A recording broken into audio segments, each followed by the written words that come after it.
Need to make sure I do that. Okay.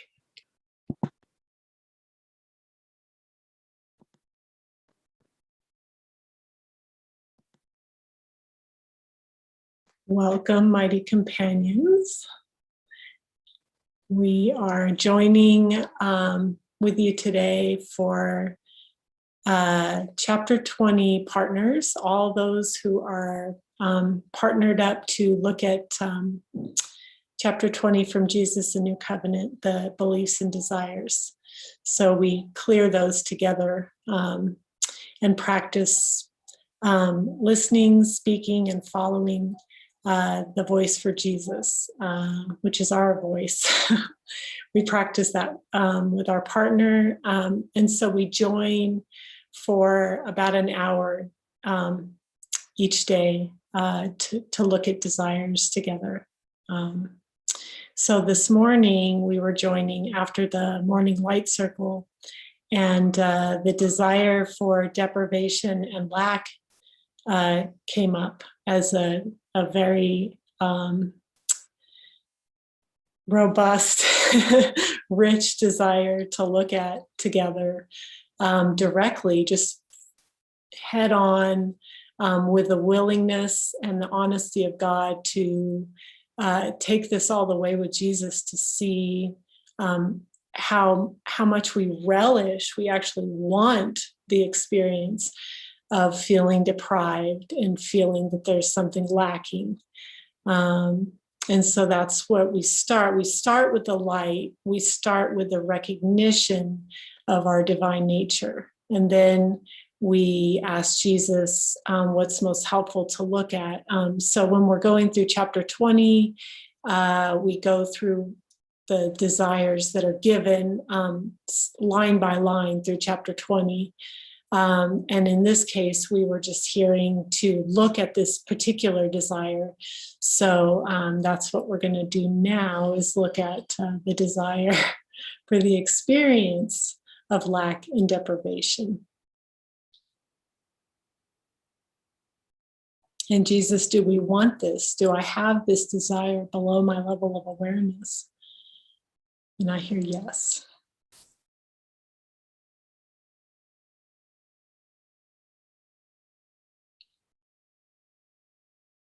The way this has been showing up here is the desire for lack and deprivation through loss of sleep. Like I should have so many hours of sleep a night and uninterrupted and blah, blah, blah. And there's a certain relishing of victimhood in that. Well, disconnecting cause and effect, or thinking that somehow it's because of this. And if this happened, then I'd be happy. Or if that happened, then everything would be okay. And just being willing to really drill down and look at, where is that coming from?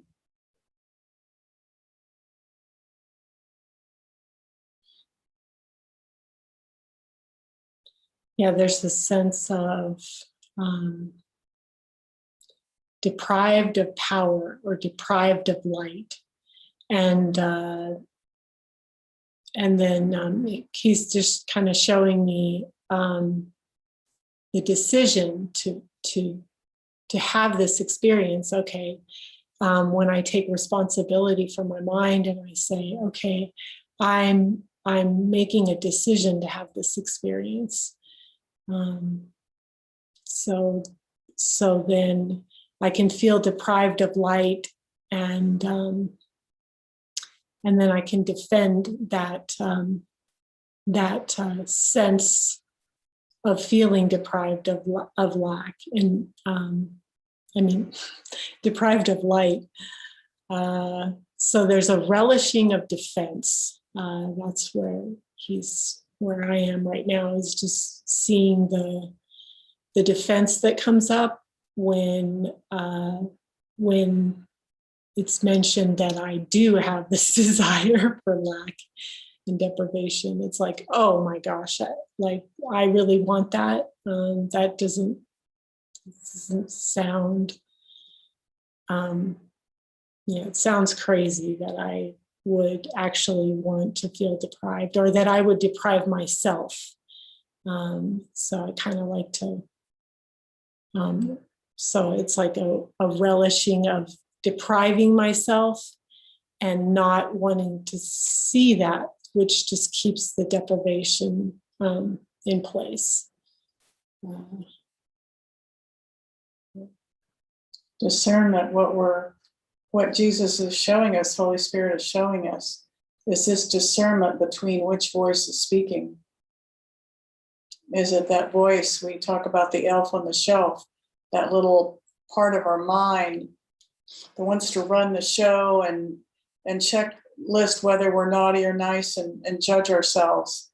Or is it that voice where that's really quite simple and succinct and clear, that says yes or no, am I relishing this or not? And there's honesty of God. There's no messing around with it, no telling all the stories and yeah, but and what if then, and blah, blah, blah, blah. It seems to go on endlessly in a part of our mind. Yeah, upon waking up this morning and talking to Jesus about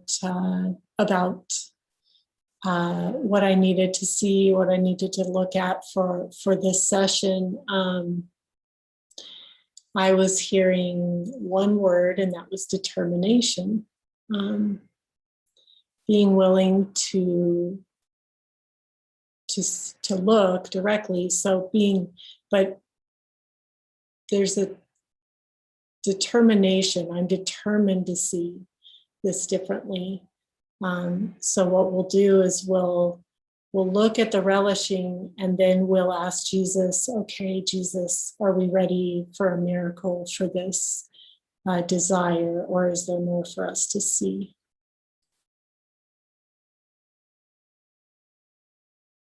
And the determination comes in when we're able to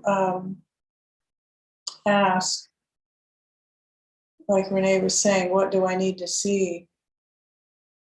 And listen to what we're hearing, and then tolerate nothing else.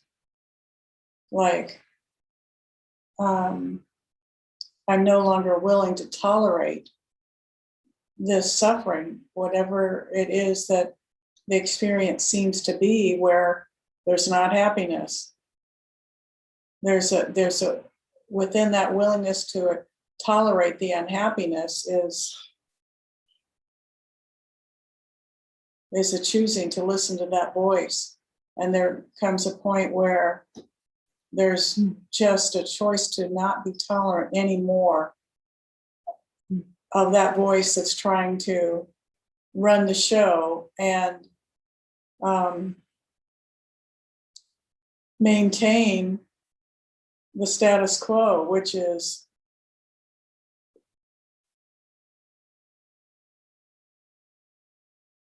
lack and deprivation.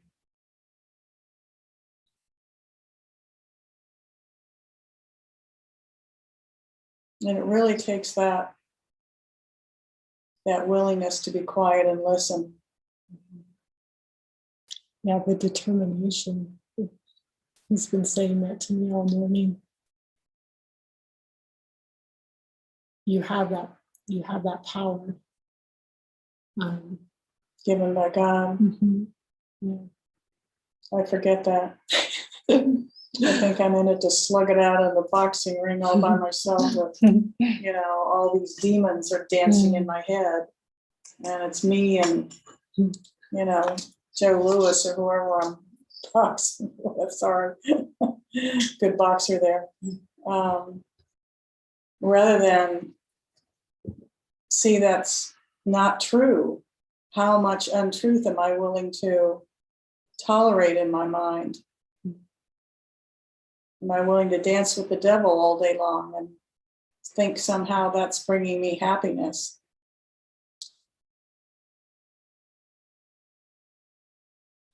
Yeah, what we look at as well is like what do we believe or think that we are getting from the desire for lack and deprivation? What does it seem to offer us?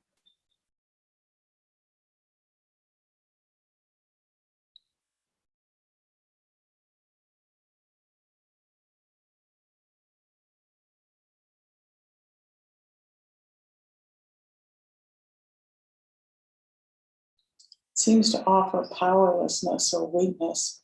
I'm not strong enough. I have to do this by myself, like being in a boxing ring by myself, like totally negating any possibility that there's actually, not only is there help present, but it's actually the water I swim in. That the power of God, of Holy Spirit is there. And I want to go off and do my own thing. I want to pretend that it's me against the world. And that brings so much unhappiness and suffering. It offers the victim Mm-hmm. story, the personal kingdom. Mm-hmm. I can go out and try to manage the kingdom. Mm.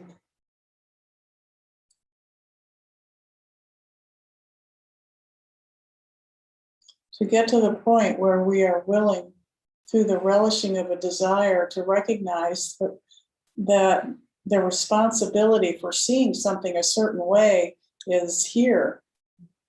It's not coming from out there. I'm the one that's choosing this.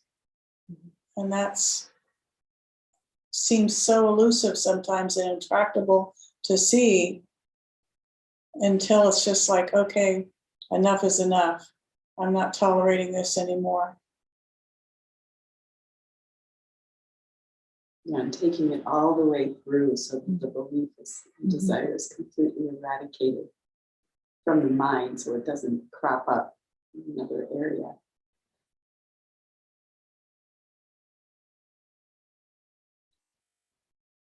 That seems to take a lot of willingness to stick to it, not allow the ego mind to take me off track or distract me or daydream or, oh, what about this? Or, oh, did I take care? Just to stay on it, like Kay often says, like a dog on a bone. I can feel it in my legs.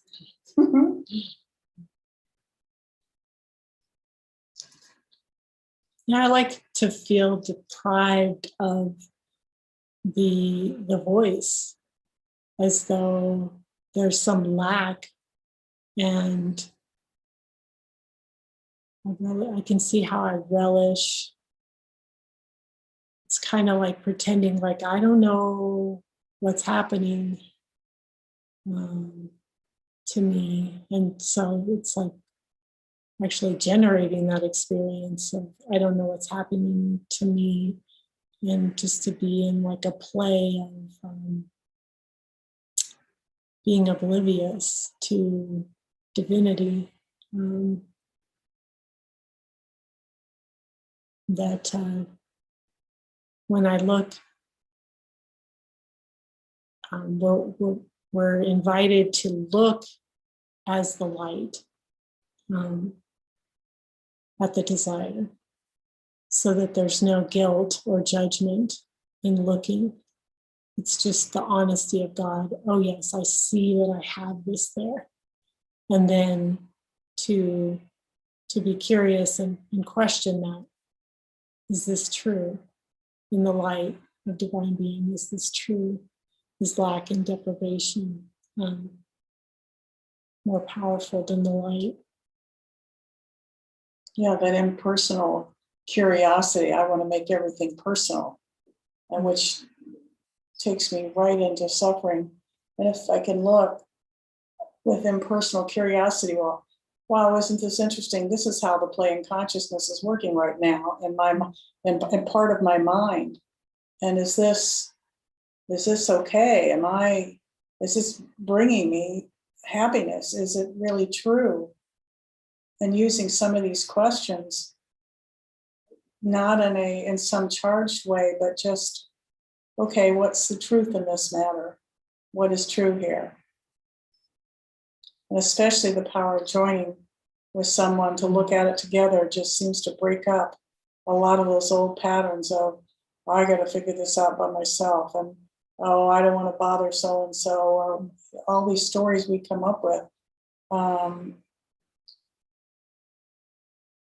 which are a denial of the power of joining. And then God promises he's present when two or more are gathered together.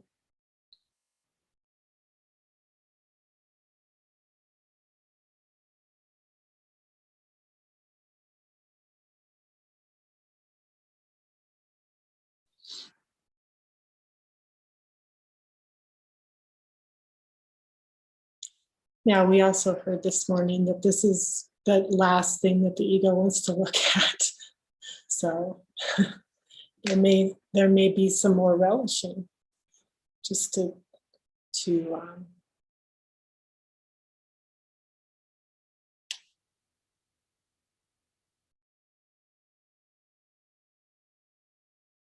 see this. Does this bring me happiness?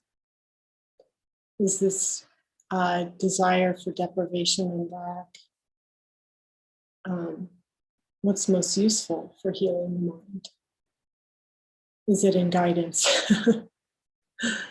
Because what I was hearing is that when I have this desire for deprivation and lack, it's the same as not wanting to follow. To listen, speak, and follow. It's like a denial of that's available at this moment. And in every moment, it's a choice of saying no to the voice that says that there's something lacking within. There's something I'm being deprived of within. And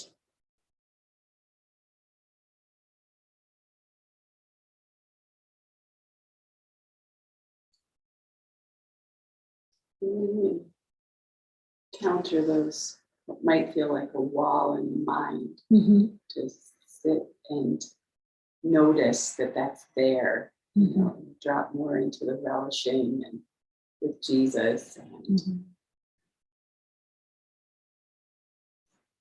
and then the work is being done through that opening. It's very potent. I don't know if that comes across in the sharing sometimes, is the palpable experience of the relaxation or the lightness of the back, that light that comes from the inside in that opening. the conviction, and then just staying with it no matter what's coming up.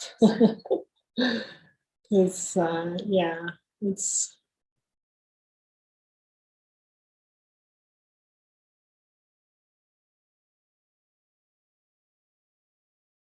because this morning when I was looking at this with Kay, you know, the resistance was very high, and I was being very protective of a couple of other people, and I could see it. So I was coming at it not from, in a sense, from personal experience, but from wanting to protect others, and sitting with what was arising from Jesus, you know, was sort of softening me as I just sat there in, I would say, the hardness of the defense, and the just like, you know, I'm having a hard time, you know, just even being open or being willing, and just, but staying very calm and quiet and receptive to whatever level I was ready in each moment. And then as that gives that permission for him to enter into my mind, it's extraordinary what happens,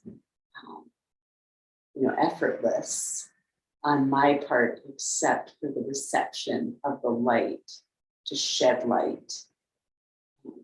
It's really quite extraordinary. To not want it to keep coming up, you know, that willingness to say, I want this healed, to have that, like you were saying, Renee, that conviction. But do I have the power to say no to this resistance? We do. We absolutely do, like Jesus did in the desert.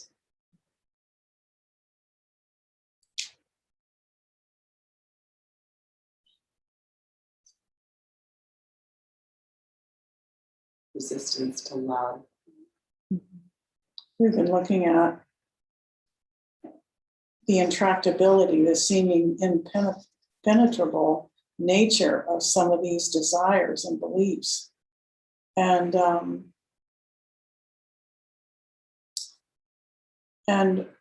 what we've noticed is that the more we're willing to just look at it directly and recognize, I believe that this cannot be solved. It's impossible. I can't get to the other side.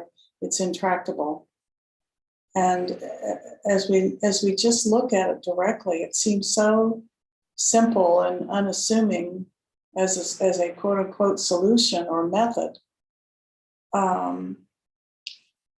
of letting go of this wall of intractability. And yet we've seen over and over again, I've seen this myself, where with a little bit of willingness and hanging in there, the intractability starts to melt away. And what I thought was impossible actually holds the key to freedom.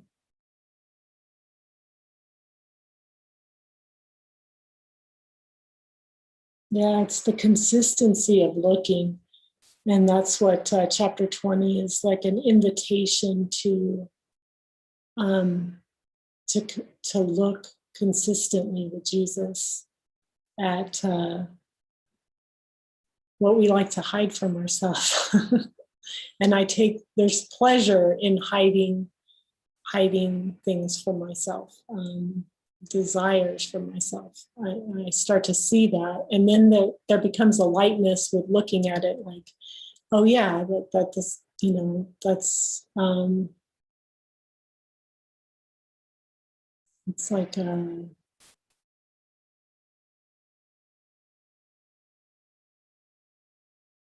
It's as if there's more spaciousness around it.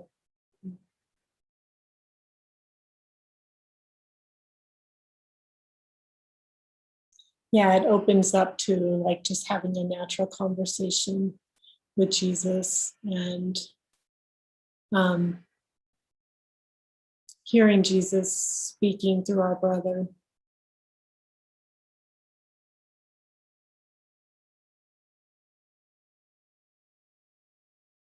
It's like there's nowhere I can turn that love isn't inviting me and offering me to see what's true. So then I start to see it everywhere. I start to see the invitation everywhere. And the lessons start to generalize. But he's working with us specifically in the beginning so that we can really learn the discernment of which voice is speaking, what's most helpful. And just to keep asking for that, what's most helpful, and being determined in that. Okay, I'm, like Mary mentioned, I'm no longer willing to tolerate this in my mind.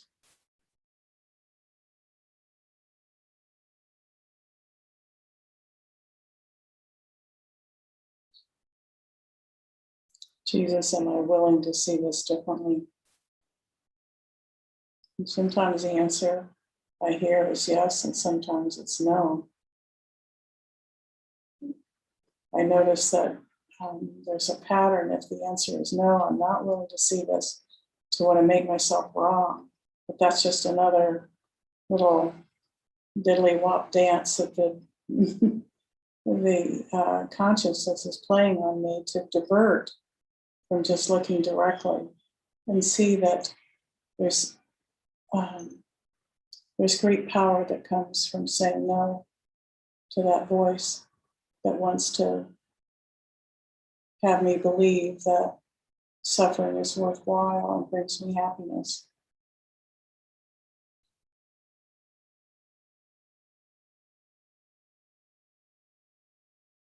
Yeah, I actually have pleasure with self-inflicted suffering. There's pride, there's pleasure in that, doing this to myself. So then it's just sitting with the relishing of that. Okay, I'm doing this to myself, and I'm enjoying it.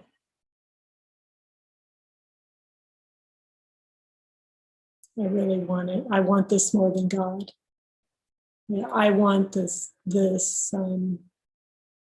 deprivation and lack more than God.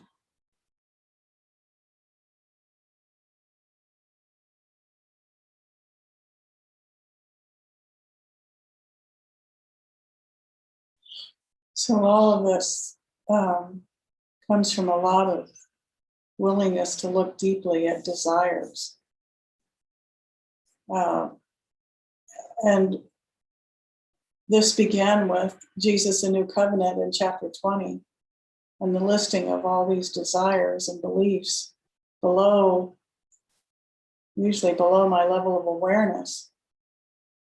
And joining with a partner to just say, is this so, Jesus? Do I believe this? Is this my desire? And listening for the yes or no. My partner and I always heard a yes, I do have this desire. I don't know that I've ever looked at one of these where I'm like, no, that's all taken care of. Not yet. But yeah, just the power of chapter 20 and looking on a daily basis with the partner, and how all of that begins to loosen up the grip that I think these beliefs and desires have on me, my thoughts, mind wandering, whatever it is, that I haven't questioned before. And as started in with chapter 20 and really beginning to question, and then here at the center, joining at least twice a day for an hour and a half at a time, looking at these desires that we are guided to look at by Jesus that are running us. And, we're not here to just continue to allow that playing consciousness to run the show. We're here to look deeply and listen to that voice, which tells us what to look at and what miracles we're ready for, and go for it. And sometimes it seems to take a little longer than others. Desire for a timeline. Very powerful work.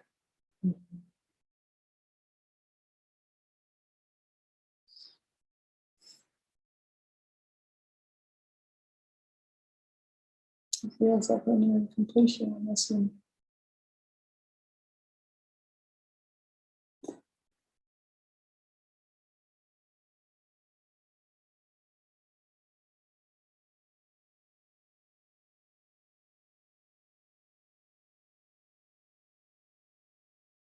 Yeah, he's really encouraging us to ask questions, to see that we can come to him for everything. We can ask him everything. There's no question. It's just a helpful question I've seen is, what do I not want to ask? What do I not want to see? Or what is most helpful to ask? So there's that. And we have a light circle this evening that's going to be live, Saturday Night Live. And there will be an opportunity to ask questions at the end of that light circle as well. So please join us for that this evening. And thank you for joining us today. We'll continue these meetings, these joinings every 2 weeks. We alternate with the Spanish beings that are joining for chapter 20 as well. And we have a phone app if you want to connect with us through our Facebook page, we have a messenger group on Facebook, many ways to stay joined with us. And so it's just join. That's what we do. That's all we do, is come together to see what's true. That's our only function. And it's with joy that we extend these teachings. So thank you. Thank you.